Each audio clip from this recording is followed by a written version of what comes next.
um predador implacável. Sua visão era como a de uma águia. O interessante é que o ouvido interno do Utahraptor possui as mesmas características das aves, indicando que o Raptor fazia movimentos com a cabeça, bem rápidos e coordenados. Ele também mexia os olhos e a cabeça junto com o pescoço, com muita rapidez, ao mesmo tempo em que mantinha o olhar fixamente em sua presa. A exemplo de todos da família, o Utahraptor era um dos maiores predadores da pré-história. Mas ao contrário de seus primos, velocidade não era seu único ponto forte. Os membros curtos, porém robustos, mostram que esse carnívoro era um peso pesado. Devido à desproporção do corpo e dos membros anteriores e posteriores, eu posso afirmar que o Utahraptor era mais lento que o Velociraptor e o Deinonychus. Ele deve ter sido um predador de emboscada. Em outras palavras, se o Velociraptor fosse um leopardo correndo atrás da caça, o Utahraptor equivaleria a um leão que espera pela presa. O Utahraptor geralmente caçava herbívoros menos protegidos e com menos chance de provocar ferimentos. Mas a descoberta do esqueleto de um Gastonia próximo ao Raptor indica que ambos dividiram o mesmo espaço. A região onde foram encontrados o Utahraptor e o Gastonia está muito diferente do que foi na pré-história.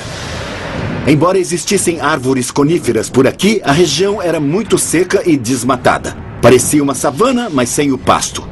O Utahraptor caçava nessa área porque era fácil para ele ver a longas distâncias. Já o Gastonia era atraído para a região devido à quantidade de vegetação rasteira, o que não se encontra em florestas fechadas.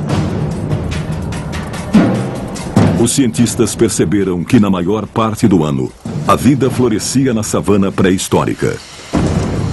Mas durante o período de seca, o tempo mudava drasticamente para pior. Nós encontramos vários fósseis em condições que sugerem períodos de aridez extrema e estiagem prolongada. Na verdade, esses períodos de seca podem ser responsáveis por alguns sítios de fósseis que encontramos. Devido à seca, os herbívoros ficavam sem o que comer. Os mais fracos migravam ou morriam, obrigando os predadores a procurar pela presa e atacar o que encontrassem pela frente, inclusive os encouraçados. Durante a estiagem, os animais ficam tensos ao extremo. Não existe mais comportamento normal e vale tudo na luta pela sobrevivência. Caso o Utahraptor e o Gastonia tenham se encontrado, eu acho que tentaram se evitar, mas se os fatores ambientais, como a seca e a falta de comida, os obrigaram a ter contato, eu creio que, a exemplo de todo o predador, o Utahraptor estudou as armas de defesa do Gastonia. Mas com o Gastonia era muito difícil de encontrar um lugar, uma fenda em sua armadura. Mas uma evidência intrigou os especialistas. Ao estudarem o esqueleto do Gastonia, cientistas não encontraram talhos nos ossos. Mas por que não? O especialista George Blessing tem a resposta. Os ossos do Gastonia não apresentavam marcas de mordida ou arranhões porque o seu corpo era bem protegido pela sua armadura. Mesmo um animal forte como o Utahraptor não era capaz de chegar até os ossos do Gastonia. E para piorar, a armadura era revestida por uma camada de queratina. E mesmo se o Utahraptor conseguisse deixar marcas dessa camada, nós nunca a veríamos porque a substância se decompôs quando o Gastonia morreu e não deixou nenhuma evidência para a posteridade. Apenas a barriga e as patas do Gastonia não eram blindadas. Partes que ele protegia comprimindo contra o chão. Mas apesar de mais inteligente, seria o Utahraptor esperto o bastante para descobrir um jeito de atacar a barriga do Gastonia? Os incansáveis cientistas dão a resposta.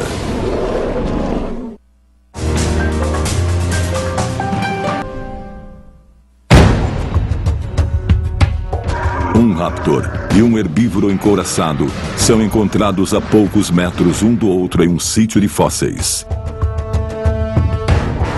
Dentes do raptor também são encontrados por perto. Mas seria possível um Utahraptor atacar um Gastonia totalmente protegido? Ao contrário do que acontece nas atuais cenas de crimes, os restos de dinossauros perderam todo o material orgânico. Fósseis não consistem exatamente de ossos, mas são depósitos minerais formados ao redor dos ossos que mantêm a forma mesmo depois da decomposição dos ossos. Por sorte, os minerais fornecem muitas provas. Se compararmos o Utahraptor e o Gastonia em termos de força física, o Gastonia leva melhor. O Utahraptor, apesar de forte, ele tem a composição física semelhante à de uma ave. Já o Gastonia é mais robusto. E tem que ser assim para carregar a armadura. Isso quer dizer, então, que no quesito massa muscular, ele é o mais forte dos dois.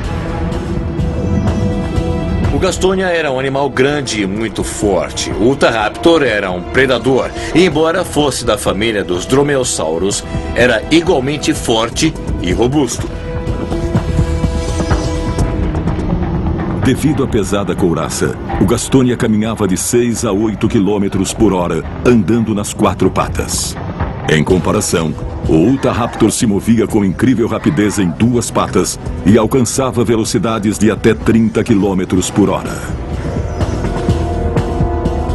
O Gastonia não era muito rápido e nem mesmo muito ágil, mas era robusto como um tanque Sherman. Era lento, pesado, caminhava se arrastando e não precisava ser ágil ou muito rápido.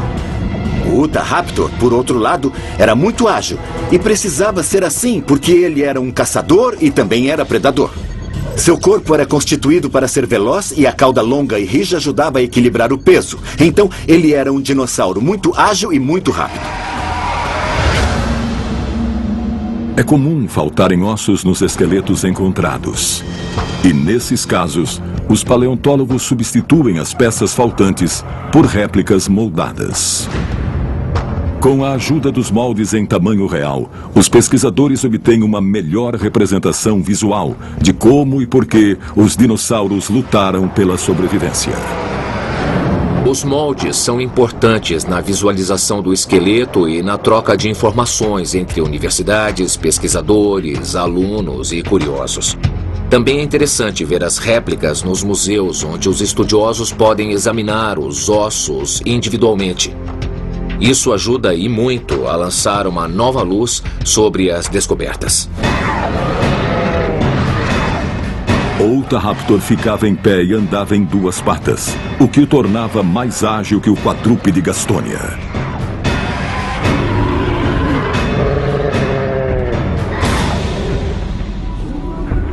Agora vamos imaginar uma batalha entre o Utahraptor com suas ferramentas predatórias e o Gastonia, um dinossauro quadrúpede muito mais lento. O Gastonia provavelmente se abaixava e ficava encolhido, o que dificultava muito o ataque do Utahraptor. Fazendo uma analogia moderna, comparo o Utahraptor com um lobo e o Gastonia com um porco-espinho. Para atacar o porco-espinho, o lobo deve ter muito cuidado e escolher como e quando agir. Quanto ao porco-espinho, só resta sentar e esperar. É basicamente o que acontece com o Utahraptor e o Gastonia. Um faz o serviço todo enquanto o outro senta e espera.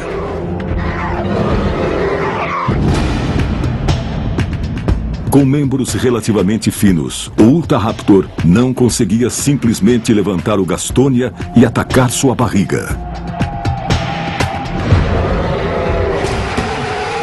Na natureza, os animais escolhem com muito cuidado quem eles podem atacar. Um leão, sozinho, por exemplo, raramente ou nunca ataca um bicho maior do que um búfalo. Mas um grupo de leões podem fazer isso. Sozinho, ele só ataca se estiver desesperado de fome. Enfrentar algo que pode se defender não é a intenção de um predador. Talvez o Utahraptor encontrasse o Gastonia todo dia, mas pensava 2 vezes antes de atacar, a menos que não tivesse escolha. O Utahraptor